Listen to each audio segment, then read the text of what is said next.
Hello बच्चों, good morning. आज हम आपका थर्ड चैप्टर बायोलॉजी का जो कि है टिश्यूज़ उसको स्टार्ट करेंगे। उसका थोड़ा सा इंट्रोडक्शन लेंगे, टाइप्स ऑफ टिश्यूज़ के बारे में जानेंगे।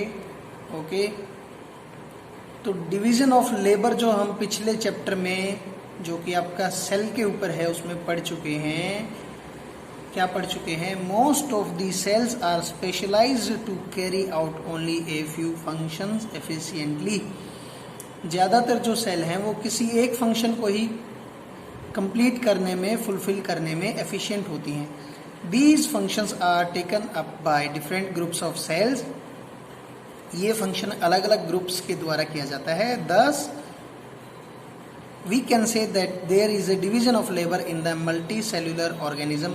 multicellular organism में लेबर का जो है डिवीजन किया होता है। For example in human beings muscle cells contract and relax to cause movement of a body part. Human being में जो मसल सेल के जो पेयर हैं वो कॉन्ट्रैक्ट और रिलैक्स करते हैं बॉडी मूवमेंट के लिए। नर्व सेल और न्यूरॉन कैरी मैसेजेस को लेके जाते हैं। Blood flow to transport carbon dioxide, oxygen, food, okay, waste materials, hormones. Likewise in plants cell of phloem conducts food. एक फ्लोएम नाम का जो है सेल होती हैं किनके अंदर? प्लांट्स में, जो कि फूड को कैरी करती हैं लीव से प्लांट के अदर पार्ट्स के अंदर। So we can see that cells which specialise in a function are grouped together. जो सेल जो एक स्पेसिफिक टास्क कंप्लीट करने में, फुलफिल करने में एफिशिएंट होती है वो अपना एक ग्रुप बना लेती हैं और उस ग्रुप को हम टिश्यू कहते हैं। ब्लड, फ्लोएम, मसल, ये सब टिश्यूज के एग्जाम्पल्स होते हैं बच्चों। टिश्यू नाम दिया था बिचट ने, जो कि एक फ्रेंच एनाटॉमिस्ट थे। और study of tissue is called histology. Histo का मतलब टिश्यू, लॉजी का मतलब स्टडी करना। Okay, the study of tissue is histology. A group of cells similar in structure that work together to perform a particular function forms a tissue। Group of cell जो एक तरीके का काम करती हैं वो अगर ग्रुप बना लें तो उसे टिश्यू कहते हैं। All nerve cells basically have a cell body. जो नर्व सेल हैं उनकी एक सेल बॉडी होती है या उसे सोमा भी कहते हैं। Which has two types of branches. इसकी दो तरीके की ब्रांच होती हैं। एक तो होती हैं बच्चों डेंड्राइट्स, ये वाली डेंड्राइट्स हैं, और ये वाली हैं एक्सॉन। ठीक है, डेंड्राइट्स जो करती हैं वो मैसेज रिसीव करती हैं और एक्सॉन मैसेज को आगे कन्वे करती हैं। Okay, all neurons of nervous tissue organ originated from the same germinal layer called ectoderm. Okay, importance of tissues क्या होता है बच्चों? Formation of tissues has bot about A division of labour in multi cellular organism. Tissues का जो formation है वो labour का division करता है मल्टी सेल्यूलर ऑर्गेनिजम्स में। Multi cellular organisms human being, animals, गाय, कुत्ता, भैंस, ये सब क्या है? मल्टी सेल्यूलर ऑर्गेनिजम्स हैं। बैक्टीरिया, अमीबा, इनको छोड़ के बाकी जो भी एनिमल्स आप जानते हैं सब मल्टी सेल्यूलर हैं। Tissues become organised to from organs. Tissues आपस में ऑर्गेनाइज होके ऑर्गन्स बनाते हैं और ऑर्गन्स आपस में ऑर्गेनाइज होके ऑर्गन सिस्टम बनाते हैं। Workload of individual cell has decrease. आपस में ग्रुप बनाने से वर्कलोड जो है एक सेल का वो कम हो गया है। इसके रिजल्ट से जो ऑर्गेनाइजेशन है वो इम्प्रूव हो गई है, हायर एफिशिएंसी हो गई है, एफिशिएंट ज़्यादा है, और मल्टी सेल्यूलर ऑर्गेनिजम्स की लॉन्गर लाइफ होती है, सर्वाइवल रेट ज़्यादा होता है in comparison to unicellular organisms जैसे कि अमीबा, बैक्टीरिया। उनके कंपैरिजन में ये ज़्यादा लंबे समय तक जिंदा रहते हैं। इसलिए ऑर्गन्स का या सेल्स का आपस में टिश्यू बन के और टिश्यूज का आपस में ऑर्गन बन के एक ऑर्गन सिस्टम बनाना एक इम्पोर्टेंट रोल प्ले करता है सर्वाइवल के लिए। Why plants and animals are made of different types of tissues. अब प्लांट्स के और एनिमल्स के डिफरेंट टाइप्स ऑफ टिश्यूज क्यों होते हैं, दोनों के अलग अलग क्यों होते हैं, उसको स्टडी करते हैं। Plants are and animals are two different type of organism. दोनों अलग अलग टाइप के ऑर्गेनिज्म हैं बच्चों। Plants are autotrophic organisms, plants जो हैं ऑटोट्रोपिक ऑर्गेनिजम्स होते हैं जो अपना खाना खुद बनाते हैं बाय द प्रोसेस फोटोसिंथेसिस। ये एक ही जगह फिक्स रहते हैं, वो अपने खाने के लिए जगह जगह नहीं घूमते हैं। Since they do not consume और नीड मच एनर्जी, इसलिए क्योंकि उनको घूमना फिरना नहीं होता तो एनर्जी भी थोड़ी कम लगती है। So most of the plant tissues are supportive, तो इनके जो टिश्यूज हैं प्लांट्स के वो सपोर्टिव होते हैं। Which provide them with structural strength, जो उनकी स्ट्रक्चर को ज़्यादा स्ट्रेंथ प्रोवाइड करते हैं। Most of this tissues such as xylem, phloem,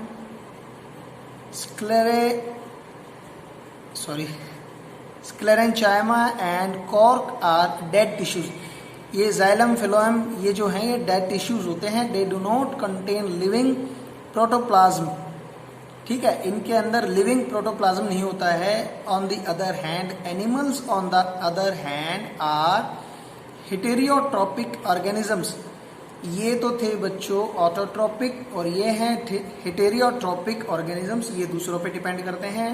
they have to move in search for food, खाने के लिए और अपने मेट के लिए, मतलब अपने मेल फीमेल को ढूंढने के लिए, एंड फाइंड शेल्टर और रहने के लिए ठिकाना ढूंढते हैं। सो दे नीड मोर एनर्जी, तो उनको एनर्जी ज़्यादा लगती है। In comparison to plants most of tissues they contain are living, इसलिए उनको कहते हैं दे हैव लिविंग प्रोटोप्लाज्म। इनके थे उनमें लिविंग प्रोटोप्लाज्म एब्सेंट थे, इनमें लिविंग प्रोटोप्लाज्म प्रेजेंट है। यहाँ पे कंपैरिजन देखते हैं प्लांट टिश्यूज और एनिमल टिश्यूज के बीच में। In plant tissues dead supportive tissues are more abundant as compare to living tissues. Living tissues के कंपैरिजन में डेड जो टिश्यूज हैं वो ज़्यादा है। एनिमल टिश्यूज में in multi cellular animals living tissues are more common, इनमें लिविंग टिश्यूज ज़्यादा होते हैं। They require less maintenance energy, इनमें मेंटेनेंस एनर्जी कम खर्च होती है। एनिमल्स में मेंटेनेंस एनर्जी ज़्यादा खर्च होती है।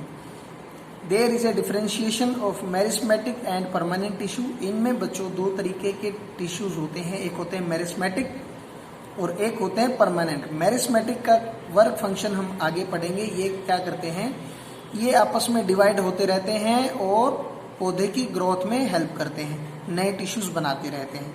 परमानेंट टिश्यूज पौधे को सपोर्ट करते हैं। इनमें ऐसा कोई डिफरेंशिएशन नहीं होता है, एक ही टाइप के टिश्यूज होते हैं। Due to activity of meristematic tissues plants continue to grow, ये लाइफ टाइम ग्रो करते रहते हैं। इनमें एक मेच्योरिटी की एज आने के बाद ग्रोथ जो है रुक जाती है। Reparative growth is however present. Reparative का मतलब होता है बच्चों रिपेयरिंग जो है वो होती रहती है, अगर कहीं पे चोट लग जाती है तो वो ग्रोथ हो जाती है, वो ठीक हो जाती है। Organisation of plant tissue is simple, इनका थोड़ा सा कॉम्प्लेक्स है। Tissue organisation is meant for stationary habit of plant. इनके टिश्यू ऑर्गेनाइजेशन जो है वो स्टेशनरी मतलब एक जगह ही रुक के प्लांट्स की जो हैबिट है उनके हिसाब से बने हुए हैं। इनके मोबिलिटी के हिसाब से बने हुए हैं, क्योंकि एनिमल्स मूव करते रहते हैं तो इनके टिश्यू उनके अकॉर्डिंग बने हुए हैं। Further there are some tissues in plants which divide throughout life. हमने बताया कि मेरिस्मेटिक जो टिश्यूज हैं वो लाइफ टाइम डिवाइड होते रहते हैं और ग्रोथ करते रहते हैं, रिप्रोडक्शन करते रहते हैं।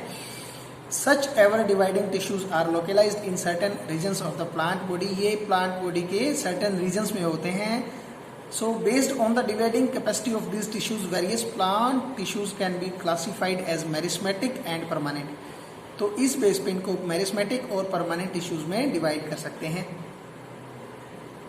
In contrast to plants growth in animal is uniform. Animals में जो ग्रोथ है वो यूनिफॉर्म होती है। So there is no such demarcation of dividing. तो इनमें ऐसा कुछ डिवीजन नहीं होता है सेल्स का, अलग अलग टाइप की सेल्स नहीं होती है। तो ये इम्पोर्टेंट है बच्चों, classification of plant tissues. Plant tissue के दो पार्ट हैं, एक मेरिस्मेटिक टिश्यू है, एक परमानेंट टिश्यूज हैं, ठीक है। इनकी सेल जो हैं कैपेबल ऑफ डिवीजन और ये ग्रोथ करने में हेल्प करती हैं। ये मैच्योर सेल्स हैं इनकैपेबल ऑफ सेल डिवीजन, ये सेल डिवीजन नहीं कर सकती हैं, ठीक है। मेरिस्मेटिक टिश्यू के आगे जाके फर्दर 3 पार्ट्स में सब डिवाइडेड है। एक है एपिकल, ये बच्चों रूट्स में और स्टीम में होगा। ये लेटरल, ये होगा बाक मतलब छाल के नीचे। एक कैम्बियम होता है जो तने को मोटा करने में हेल्प करता है, और स्टीम में एक इंटरकैलरी, ठीक है, ये दो गांठों के बीच में जहां से पत्तियां निकलती हैं, ऐसे यहाँ पे इस जगह पे होता है इंटरकैलरी। और परमानेंट टिश्यू होते हैं दो टाइप के, एक सिंपल होते हैं, एक कॉम्प्लेक्स होते हैं। तो आज हम पढ़ेंगे मेरिस्मेटिक टिश्यू के ये तीनों पार्ट। ओके, मेरिस्मेटिक टिश्यू के नेचर क्या होता है, ये आपस में डिवाइड करती हैं और पौधे की ग्रोथ में हेल्प करती हैं। इनका आप शेप देख सकते हैं, आपस में थोड़ी सी जो है ये कम्पैक्टली अरेंज्ड होती हैं, बिल्कुल पास पास होती हैं। इनकी जो शेप है स्फेरिकल, ओवल, पॉलीगोनल, रेक्टेंगुलर, ये कोई भी शेप हो सकती है। इनमें एक एक न्यूक्लियस होता है, काफ़ी क्लियर दिखाई देता है, और वैक्यूल हो भी सकते हैं, एब्सेंट भी हो सकते हैं, या बहुत कम होते हैं, ज़्यादा वैक्यूल नहीं होते हैं इनके अंदर। एपिकल मेरिस्मेटिक्स को पढ़ते हैं हम। एपिकल मेरिस्टिम्स ये कहाँ होती हैं, ये growing tip of stem and root, तने और रूट्स में होती हैं, ठीक है। लेटरल मेरिस्टीम्स ये कहाँ होती हैं बच्चों, ये छाल के नीचे होती हैं, बार्क के नीचे होती हैं। स्टीम्स में भी होती हैं, they occur in thin layers, ये पतली पतली लेयर्स में होती हैं। Cambium is region, cambium is the region जो कि रिस्पॉन्सिबल है तने की मोटाई के लिए, पेड़ पौधे की मोटाई के लिए। Intercalary meristems they are located at the base of leaves, पत्तियों के बेस में होती हैं। स्टीम्स ऑफ ग्रासेस, ग्रास की स्टीम्स और अदर मोनोकोट्स आप देख सकते हैं इनको। फंक्शन क्या होते हैं मेरिस्मेटिक टिश्यूज, ये फंक्शन सेम वही के वही हैं जो हमने आपको पढ़ा दिए हैं, सब डिवाइडेड होती रहती हैं, ग्रोथ में हेल्प करती हैं। Plants continue to produce new leaves, branches of steam, नई पत्तियां, ब्रांचेज, फ्लावर्स, रूट्स, फ्रूट्स आते रहते हैं। The place of injury in plants is healed by the formation of new cells by, अगर पौधे की टहनियाँ कट गई हैं, नई टहनियाँ उगानी है, तो वो सब काम भी मेरिस्मेटिक टिश्यूज करते हैं। अगर पौधा झुक गया है ज़्यादा तेज हवा में, उसको फिर से सीधा करना है, ये काम भी इंटरकैलरी मेरिस्टिम करती है, ये वाली। ओके,